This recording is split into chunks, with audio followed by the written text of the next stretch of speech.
Замечательный Вы русский. слышите? Слышим, Понятно? мы вас слышим. Или непонятно? Да или нет? You can start. Do you hear me, everybody? Am I loud and clear? Yes? Yes. Yes or no? You can share. Okay. All right, I'm gonna try to share my screen here. Let's see how this goes.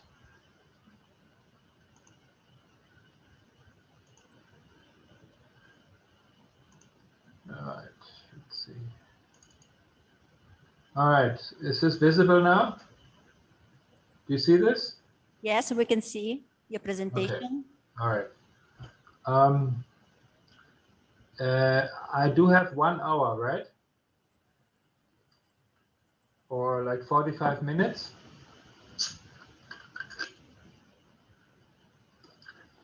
You have 1 hour. Okay. Just stop me, okay? Okay, okay. If I talk too much, just give me a shout, and I will just I will just take it easy. All right. So I was very happy to be invited to this meeting and to give you some insight, some introduction into the cognitive science view on reading. With a special view into the context of old and new media. So this talk will have, come on, what's going on? I need a second. Now it works. Okay. So first we will have a little introduction. So in this introduction, I would like to give you an idea what cognitive science research on reading really is. I have then decided to tell you a little bit about our research on reading development as an example that also brings together basic research and more applied educational questions. I could have decided to talk about dyslexia, acquired reading disorders, or about issues like speed reading or other applied stuff that we have done. So, but I thought reading development might be the one applied research area that you may be most interested in. I will then engage in a brief comparison between reading and other media. And that will bring us to a more specific consideration of a question that is debated very hotly these days, paper versus e-reading. For me, this debate is almost over, but in the public media, it's still going on. And then, depending on how much time we will have left at the end, either a brief or a slightly more extended look at some ideas about reading comprehension and its future. All right, let's go. If you look at scientific reading research, as it is done in universities and research institutions, there are basically two streams. There are two schools, two approaches. One is the psychometric reading research, where the goal is basically to develop tests of reading, okay, and to make decisions about sending a child to a specific kind of school or deciding that somebody needs special training, more attention, and so forth. So that's a psychometric approach.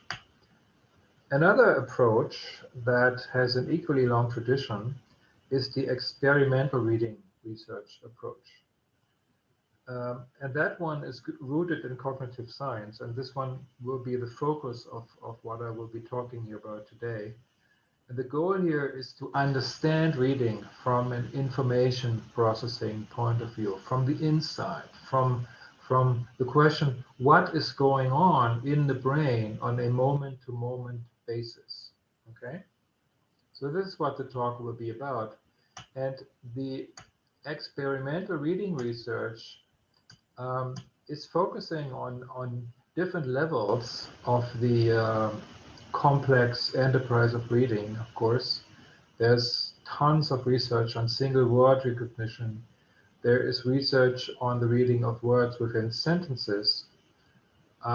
There is a lot of research on syntactic and semantic processing. We're just doing a big study on syntactic processing in German.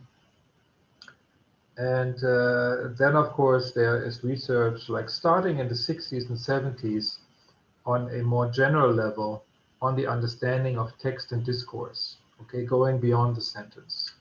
So within this large spectrum, for the next 45 minutes, I'm going to focus on the sentence level, okay? The reading of words with a focus on the processing of individual words within sentences and to some extent passages, okay?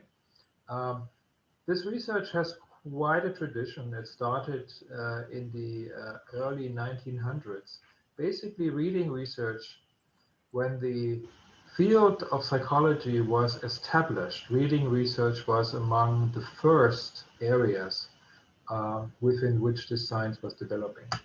Okay, so let me take you on a quick journey into the cognitive architecture of the processing of one word in reading.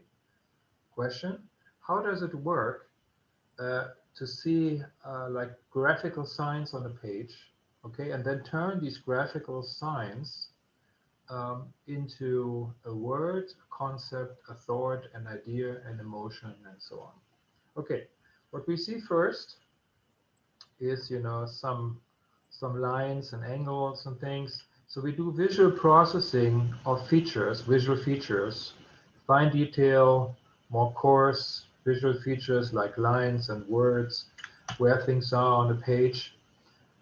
This leads us to what we call the graphematic processing, where letters get an identity. Okay, you look them up in your memory for letters. Also, you combine letters to units. Letter units then form morphemes and syllables and letter clusters. Okay, and in many languages, the formation of the word unit is relatively simple because we put spaces within words. One of my favorite studies of all times that I have ever done was a study on reading in the Thai script.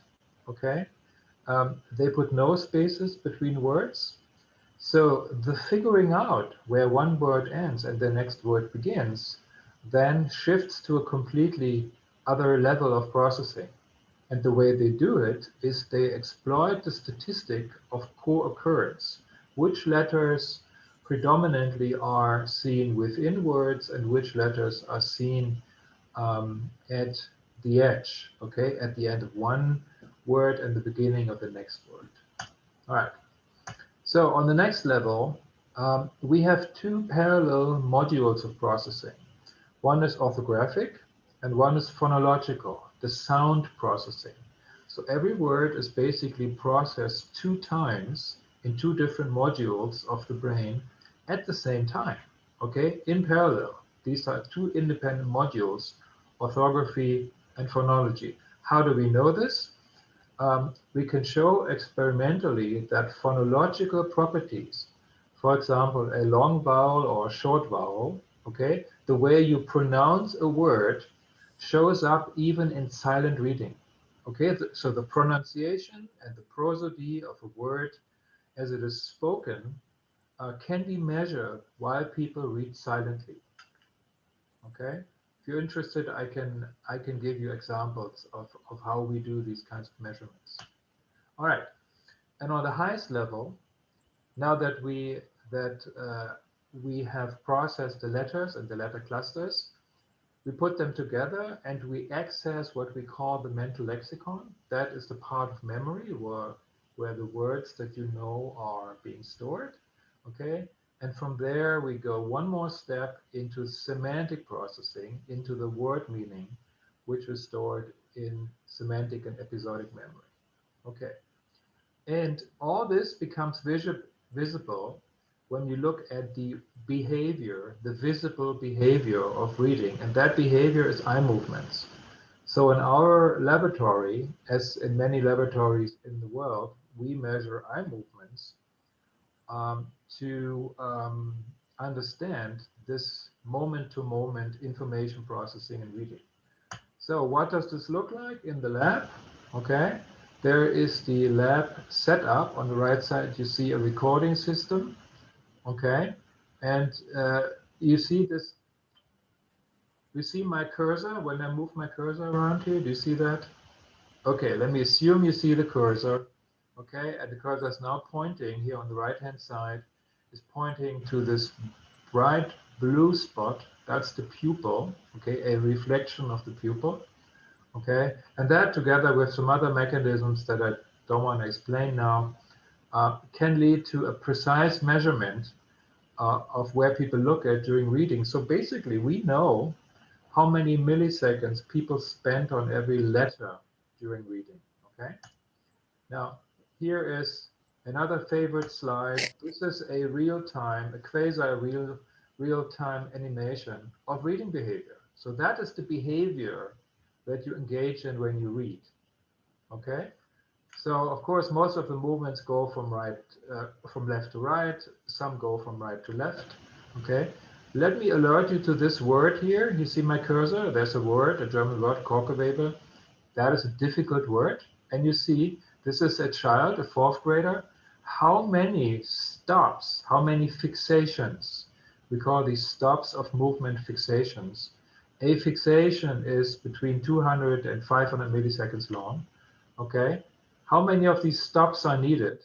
And then there's the word again. Look at this. Okay, there's 1, 2, 3, 4. There's only 4 stops now, as opposed to like 10 when the word was encountered for the first time. So what you have just seen here is an act of word learning. The text was explaining what the word means, okay, which leads to a drastic reduction in the mental effort it takes to process the word. Okay. All right. So, eye movements and language processing and reading. How are they related? Well, you have to engage in 2 kinds of decisions, or we have to consider 2 kinds of decisions when we look at eye movements and reading. One decision is, at every point in time, you have to decide where you want to go next. Which word do you want to fixate, you want to process next, okay? And the second decision is, when do I want to do this? When do I want to leave? When have I done enough processing of word number 1, and then I want to move on to word number 2, okay? So this requires 2 decisions. One is the where decision. Where do I want to go? Okay, as I just said. And that decision is word-based. Apparently, the eyes want to go to a specific word. Okay, so eye movements are not random. They want to go to a specific word. And what this looks like, I will tell you. I will show you in like 2 minutes. Okay. The second decision is what we call the when decision. Okay. When do I want to leave? When do I want to move? And what's going on here is that basically, if the processing of one word has accumulated enough information, you go on to another one. Okay? So this together gives us a very nice indicator. Measuring the eye movements tells us what the sequence is of processing the word, okay? And also what the mental effort is. How much mental work do I have to do in order to get the meaning of the particular word? All right. So, summary. The information processing view of reading. Okay, reading is a complex activity. As I showed you, there is the visual perception of letter features and letters. There's the recognition of printed words in the mental lexicon. There's the syntactic and semantic analysis of sentences. Okay, and then of course, something I will not talk about today, but you can ask me about it, is the formation of an integrated representation of text, leading to a mental simulation. So what's going on in the brain and the mind is that we build a simulation. We call this a situation model, okay? A dynamic mental situation of the outside world in the brain. Okay. Research over the last 3 decades has accumulated more and more knowledge about all this is organized in the brain. If you have questions about this, I can answer them as well. So which brain areas are active during reading in what sequence and stuff like that. And we also have an increasingly good idea about reading difficulties, about dyslexia. Okay, there's developmental dyslexia when children do not learn to read properly. Okay, and there is acquired dyslexia when adults who used to read for some neurological reason, mostly strokes, lose the capacity of reading. And on both, we have done extensive research. So if you have questions about this, I'll be very happy to answer these questions as well. Okay. A brief look at reading development. Of course, I cannot in like 10 minutes give you like a course in the cognitive psychology view of reading development. That's impossible. But I want to talk about a project that I have been involved in for years, many years. It's still going on. We will still be very busy analyzing the data for another at least 10 years. It's a mountain of data. This project was part of the so-called Reading for Understanding initiative by the US government. I was a professor in the United States for 6 years, and I'm still collaborating with Florida State University on these data. And one goal of this project was to do basic research to identify underlying processes that contribute to comprehension. Other goals were to develop measures of comprehension, to develop training programs for the improvement of comprehension. My group was concerned with the basic research part, and I'm going to show you some of the results that we have obtained in this basic research on reading development. A very nice feature of this research is that we were able to do in parallel a very similar project, not as large as the US project, but very similar, that was funded by the German Science Foundation. So we have overlapping data for English and German. Okay, so here's an example. We had hundreds of children.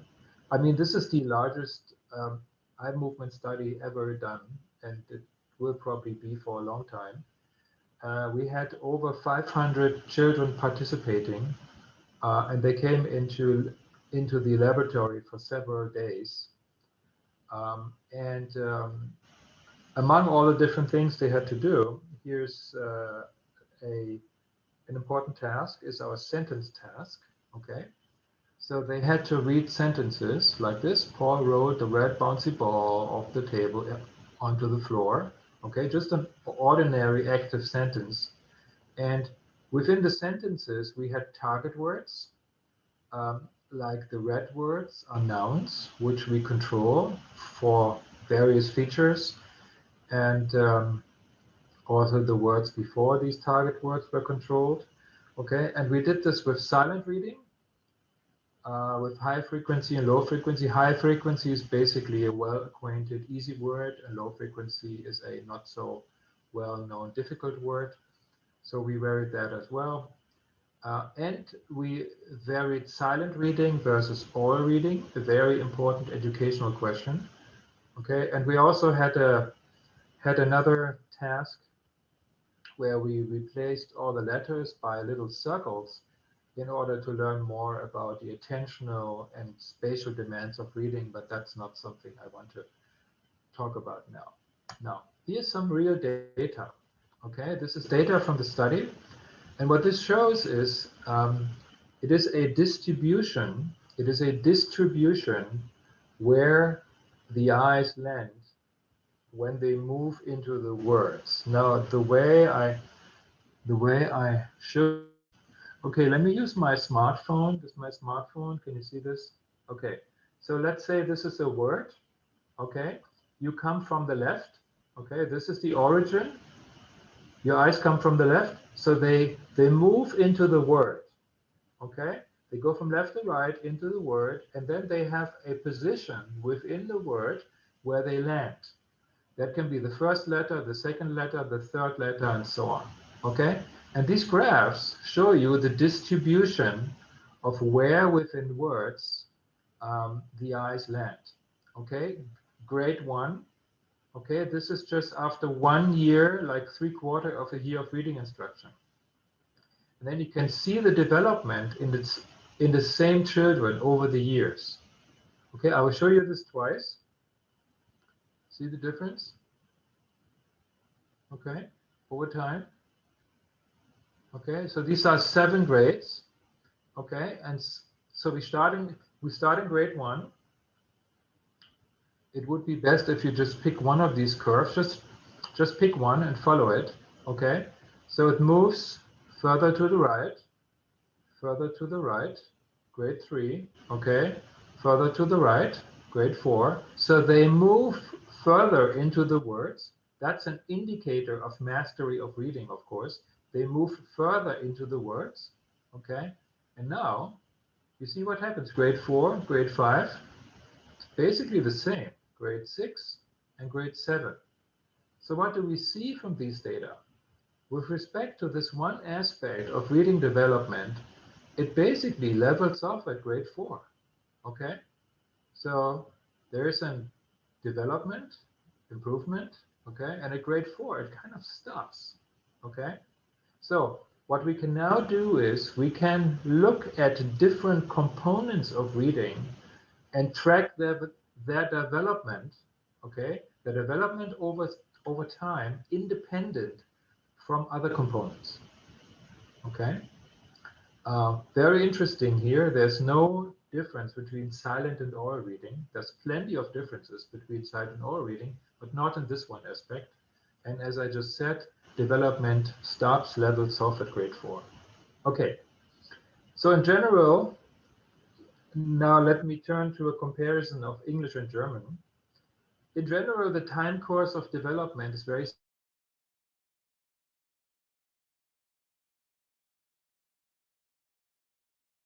substantial differences, and these differences are really big, and we did not expect them to be so pronounced. In English, from the very beginning of fluent reading, so at the end of first grade, readers send their eyes further into longer words. So they land not at letter 1 or 2, they tend to land at letter 3 or 4, for example, a 7-letter word. Okay? In German, this effect is completely absent in first grade. Okay. We don't have to go through all the aspects of this stuff here. Just follow the indicator here and see this difference. Okay, word length effects are large in English, and for first grade, this first grade, second grade, fourth grade, and these word length effects are smaller in German. What does that mean? It means that a first grader in German does not care about the length of a word. Okay, he or she just goes. Okay, goes to the word beginning, whereas in English, the target of the movement is the word center. Okay, and that is in every grade. And in German, you have to wait until grade 4, okay, that pattern is fully pronounced. Okay. Second aspect, in English, young readers spend much of their time rereading. Rereading means you read a word, you do something else, and then you come back later. Okay, that's what we call rereading. And in English, look at this composition. The red color indicates that is the first stop, the first fixation, the first snapshot of information I take from a word. Okay, and that for For adults, this takes about something like 250 milliseconds, 300 milliseconds. For kids is longer. Okay, so in first grade, all this, I mean, the whole mass of time here, 1100 milliseconds, a little more than 1 second. That's the time, the total time it takes a first grader in English to read a word, like our target words that I have just shown you, okay, standardized words. And the same target word in German takes longer, but also the decomposition of the different times leads to a different results. Okay, in English, a lot of time is spent with rereading. So you move on, you do something else, you come back. All right, in German, most time is spent with refixation on the same word. So they kind of work on the same word for a longer time and then move on. Okay, so that is a pretty fundamental difference in languages that appear to be very similar. Okay, so this just repeats what I just said. What is the conclusion? The conclusion, we think, is that there are qualitative differences in early reading strategies between these two languages, between these similar two languages. It's more holistic and context dependent in English, and it's more local, word focused in German. Okay, so what differences between these languages may lead to these differences in reading strategy? How is English and German different? It would be very interesting to ask, of course, how is English and German and Russian different, but unfortunately I didn't have the time to do that. And I also, of course, have no research on this. I can tell you, however, that there's now two groups, one in St. Petersburg and one in Moscow, in Russia, doing this kind of research. And I've seen a new paper where an eye movement study is done in 12 European languages, including many different languages, including English, German, and Russian. So we now, like for the first time, we have the basis to do these comparisons. But this paper is not even published. Okay, so coming back to my question here, differences between English and German. Some of you, many of you will know this. German is more transparent. The sound of word corresponds to their letters. English is quite intransparent. So basically, like in Russian, okay, if you say Sunday, right? It's Sunday. Like in English, or let's say Wednesday, okay? Wednesday in German is Mittwoch. You say Mittwoch and you write Mittwoch. In English, what you say and what you write is different, okay? In Russian also, what you say and what you write is very similar, like Воскресенье, okay? What you say is what you write and read. Okay, so in that respect, Russian is more similar to German, but of course there's many differences. Okay, so as a consequence, that's one reason why beginning readers use these very different strategies. Another reason is the context dependency. If you consider a word like exit, okay, in English there's only exit, and you can use it as a verb. You can say exit strategy, you can say emergency exit. So you really need the context to understand what exit really means, okay? In German and in Russian, we have very explicit marking, grammatical markings for all kinds of context variables and also properties of words. So it is completely fine in German and Russian to work on the word itself, to do like refixations on the same word, whereas in English, you completely depend on the context to figure out the meaning. All right. Reading and other media. Well, what do I mean by other media? I mean things like reading a story from a book versus versus seeing a movie that has the same or similar content. All right. So compared to other means of information acquisition or exchange, what are the properties, the advantages of reading? One property is the formation of deep memory. Why is that? Because you need an active process of meaning construction. When you watch a movie, everything is happening in front of you. Okay? Your role is passive. When you read, your role must necessarily be active because you only get raw material.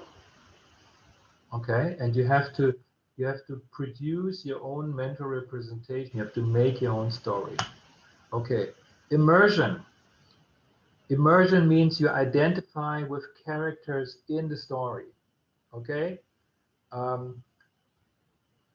Measures of brain activation that colleagues of us in Berlin have done show that reading, when you engage in reading, brain activation that is related to emotional experience is almost as high as when you actually engage in the activity that the story describes. Okay, so reading not only causes you to simulate an action, it also immerses you. It brings about the same emotion almost. Okay, of course, you train social and emotional intelligence because you learn what people do, how they behave, what the rules are of social engagement and so forth. That's clear. You also acquire detailed knowledge. Okay, whenever you read a novel, you learn something new about the world. One aspect that is often overlooked is the training of language skills. Okay, that is the most important, or one of the most important factors when parents read to their children, because the reading materials are often slightly above the level of mastery of syntax and semantics in the children, so they improve their language skills. Okay, so it's a self-training, it's self-taught improvement of language skills. And of course, it gives you a general cognitive and attentional training. Sustaining attention over long periods of time, right? When you're a child, you really have to train that. And when you engage in an entertaining and immersive story, that's exactly what happens. You get a general attentional and cognitive training. Okay. So with these advantages in mind, questions about the future can be asked. All right. And there's a lot of discussion going on in the media about these kinds of questions, but I have a feeling that often this discussion is not well informed by science. For example, yesterday I read an article in the leading German paper Die Zeit, Vremya, and that was about the importance of hand movement, okay, in skill acquisition. And it basically said that, you know, all our intelligence depends on hand movement. And of course, it depends on hand movement to a certain extent. But there is a certain ignorance in the media and in some parts of public discussion of what cognitive science and neuroscience already knows about reading. Okay. So my working hypotheses are as follows: at this intersection of basic research and society. First, there's no indication that people read less. I will just show you data in a minute that show there's basically no change.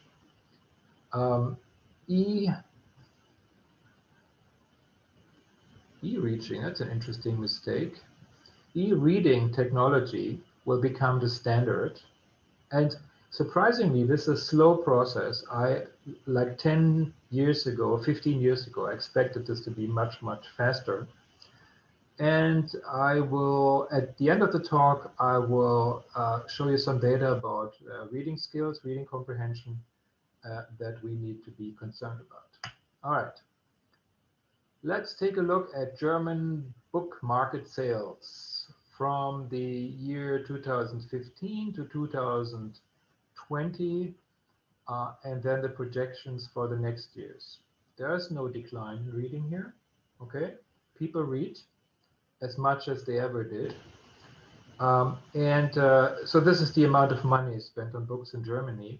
And it's really interesting that the share of ebook sales, if you ask me, it's slow. It's not very large, and the increase is very, very gradual. So people still have a big preference for printed books. Okay, it will change, but it will change very slowly, surprisingly for me. All right. This is the number of young people aged 12 to 19 who are reading printed books for fun several times per week in Germany. Now this is printed books. Don't ask me why the statistics only includes printed books. Okay? If it's non-printed material, the numbers will be even higher. So I really can't see any decline here. All right. So young people still read. Classic reading from paper versus e-reading. Let's have a look at some perceptual questions and some cognitive questions. From a perceptual point of view, in the 1990s, the monitor technology was not good. I was involved when I was a young doctoral student. I was involved in a European project on this, and we found that reading from screen was really not good. There was flicker. The screens were too bright, the image itself was often unfocused, and people complained about headache and visual strain and all kinds of negative consequences. All right? But more recently, the situation has improved. We have new technologies. There's one study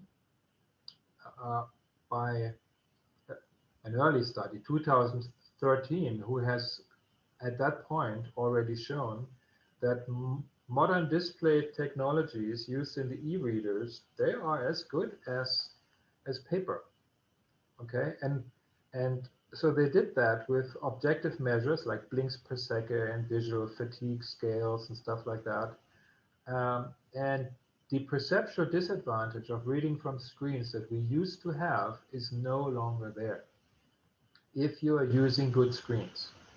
Okay, so on a regular tablet, a very good high resolution tablet of the latest generation, I would bet that the picture from a perceptual point of view, a visual point of view, is better than on most books. All right. How about cognitive aspects? There's several arguments. Okay, you can see it's very easy to go on the internet and see like critical, negative, nostalgic entries about this. Okay, like real reading from books. So for example, there's one study that is often cited, and I've seen references even in Scientific American, in The Guardian. Okay, so they find that reading from text on paper gives you better comprehension, but their methodology is completely flawed. So I have never seen a study with good methodology that has shown that reading text from paper is better than reading text from screen. The evidence does not exist. Okay.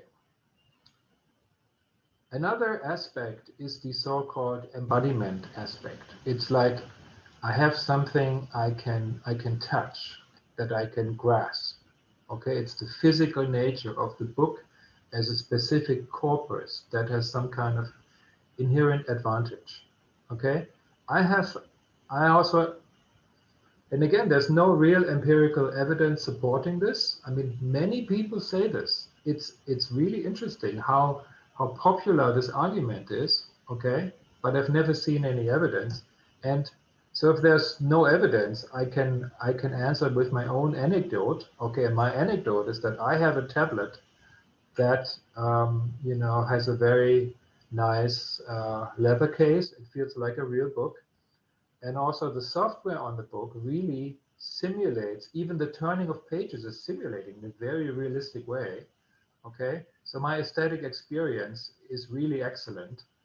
Okay, and I can read from this much better than if I take like an old book with small print and everything.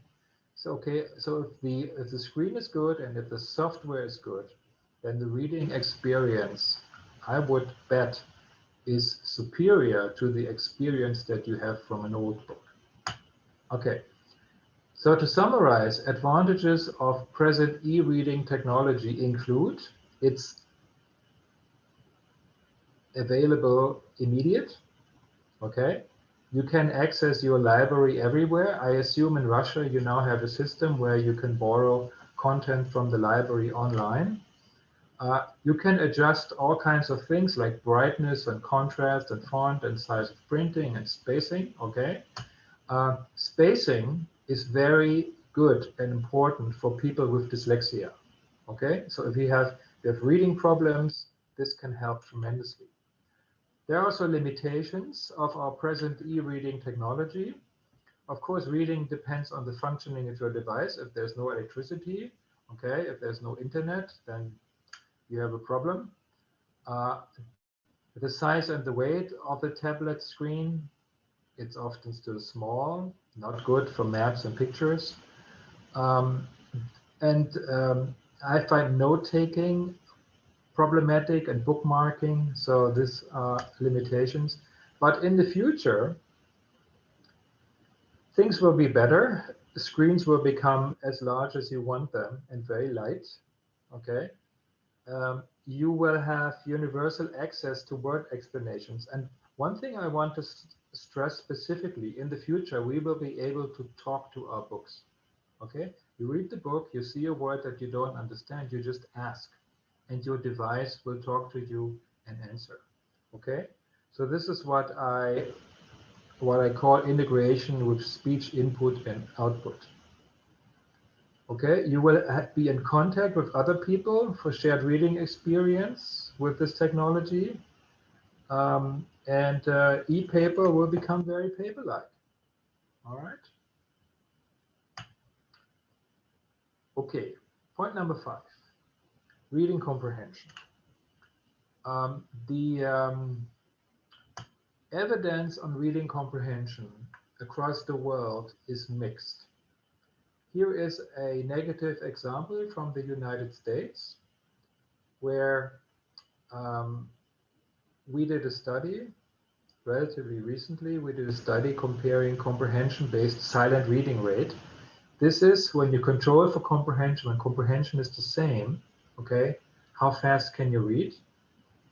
And what we found is that for the early grades, the difference is not very big, but for grades 8 and then 10, 11, 12, there is a fairly large difference here, right there.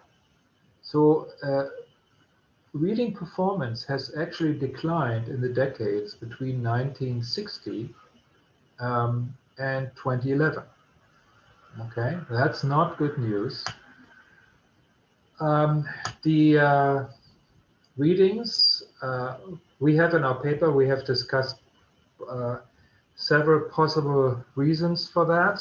Maybe an increase in poverty and problematic family background. We know that especially in the United States, there's a spread. The rich become richer, the poor become poorer. There is large differences, regional differences in funding for schools and teachers. In some states, the salaries for teachers are fine. In others, in the US, are very low. And then there is an unfortunate shift in teaching methods away from the training of basic skills. And that, unfortunately, has not yielded the results that were expected. And in the US, not necessarily in other countries, there is a decrease in the time spent reading, possibly due to competition from other media, okay? Less reading with parents and problems along these lines. All right, but there are also positive developments. One example that I'm always amazed about is from Germany. we have seen a substantial increase in the level of foreign language skills. So our young people speak much better foreign languages than they did like 30 years ago.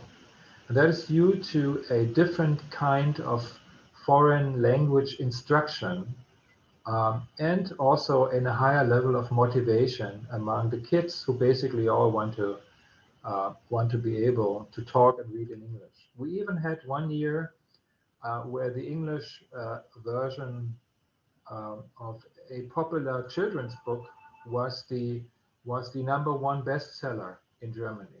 Harry Potter was the #1 bestseller, the English edition, because it took like 6 months for the German edition to follow. All right. In any case, every society should make reading education and reading culture a #1 priority, including an excellent system of public libraries. And these libraries must readjust their role in society. Okay. And I think that your conference on reading culture and similar conferences all across the globe are dealing with these questions. And I am very happy that I had the privilege to contribute to this exchange and to invite you on a little journey into the world of cognitive reading research. My last slide is a little summary. Okay, this is basically most of what I have just said. Okay, first point, the cognitive neuroscience of reading has shifted attention to applied questions. So we are now really interested in these applied questions, and we also have something to say. So cognitive science now can actually inform literacy, education, and policy. Okay, I told you that I believe there's no reason to assume that people read less these days. There's no evidence for that. Reading will stay on and be popular for the foreseeable future. E-reading technology will make reading a better experience. Okay, there will be a blending of interactive technologies. Like I said, you will be able to talk to your book. As a part of this, by the way, Apple and Facebook and Google all have acquired companies that measure eye movements. Okay, I am pretty sure that in the next 5 years, maybe longer, we will all have notebooks that measure eye movements. Okay, so if a child looks at an unknown word, if the reading pattern kind of indicates there's a problem, then the technology will be able to respond. A major challenge will be to maintain and develop skills for digital literacy. Okay, so we need kids better to select, evaluate, and integrate the information from the different sources, right? And this is also a huge role that libraries can play, library education, literacy education.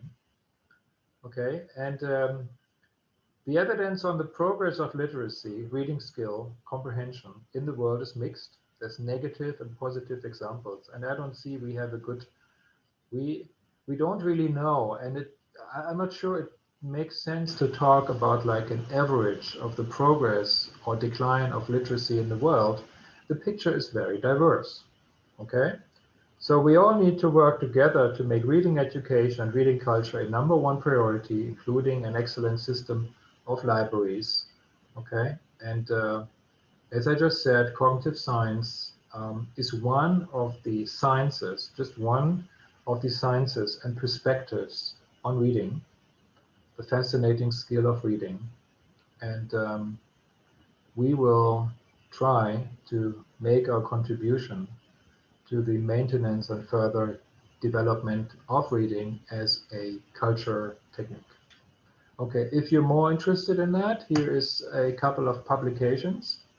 These are publications from our lab. You can see most publications, either our website or ResearchGate or Google Scholar, will be useful to find copies if you want to read the actual papers. So with this, I'm at the end of my talk, my lecture. I will leave this on. This is my summary as an invitation for discussion. If you like to discuss what I just said, okay. And I have no idea how much time I used. Okay, how much time did I use? What's the, where are we? Oh, I think I'm still within the 1 hour. So if you have questions, I'll be very happy to answer them.